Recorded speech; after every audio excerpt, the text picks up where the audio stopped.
తనం లేదు. వాళ్ళు కూడా ఉండాలి, 5 ఏళ్ళు పనిచేయాలి. అప్పుడే నల్లదేందో తెల్లదేందో తెలుస్తుంది. కానీ ముఖ్యమంత్రి మాట్లాడే మాటలు చూస్తే, సభలలోనే వణుకుడు చూస్తే తిరగబడ్డ జనం తెలంగాణలో. సర్వే రిపోర్ట్లు వస్తున్నాయి, కాంగ్రెస్కు 2 సీట్ల కన్నా ఎక్కువ రావు అని. అంతటా అన్ని జిల్లాలలో కూడా రైతాంగం తిరగబడతా ఉంది. అందుకే ముఖ్యమంత్రి నిన్న నారాయణపేట సభలో ఆయన భయం, ఆయన కంపం చూస్తే ఈ గవర్నమెంట్ ఏడాది కూడా ఉంటట్లేదని మనం చేస్తా ఉన్నా. ఎవడు ఎప్పుడు పోయి బీజేపీలోకి వెళ్తాడో, ముఖ్యమంత్రి జంపు కొడతాడో, ఏమవుతుందో. ముఖ్యమంత్రి ఈడో మాట మాట్లాడతాడు, ఢిల్లీకి పోయి బీజేపీ కోటేమని టీవీలో చెప్తాడు. అంటే ఏం జరుగుతుంది? ఎవరికి ఎవడు బీ టీము, ఎవరు కలిసిపోయినరు ఒకసారి ఆలోచన చేయాలి. దయచేసి ఏ మార్పాటుగా ఉంటే ఇబ్బంది జరుగుతుంది.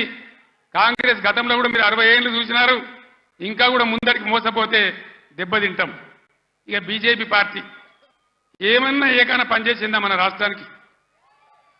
పెద్దలు చెప్పారు, అక్కెరకు రాని చుట్టము, మొక్కిన మరం ఇయ్యని వేలుపు, మోరమున దానెక్కిన బారని గుర్రము, గ్రక్కున విడవంగా వలవి కదరా సుమతన్న. బీజేపీ అక్కరకు రాని చుట్టం. ఒక మెడికల్ కాలేజ్ ఇయ్యలే, ఒక నవోదయ కాలేజ్ ఇయ్యలే, ఒక జాతీయ ప్రాజెక్ట్ ఇయ్యలే. నేను స్టేజ్ ఎక్కుతుంటే హరీష్ రావు మాట్లాడుతుంటే విన్నా, ఆయన అన్ని చెప్పిండు. అవన్నీ 100% కరెక్టు. బీజేపీ కోటేసినా మన మంజీరా నదిలో వారేసిన గంతే, అది ఎందుకు పనికిరాదని మనం చేస్తా ఉన్నా. యువకులు గాడుపుల వాడు కొట్టుకొని పోకుండా, పిచ్చి పిచ్చిగా గుడ్డిగా ఓట్లు చేయకుండా దయచేసి ఆలోచన చేయాలి. ఇవాళ తెలంగాణకు న్యాయం జరగాలంటే, తెలంగాణ హక్కులు కాపాడాలంటే, తెలంగాణ ప్రాజెక్టులు కంప్లీట్ కావాలంటే, మళ్ళా రైతాంగానికి మళ్ళా మేలు జరగాలంటే ఈ ఆగమాగం పార్టీలు కాదు.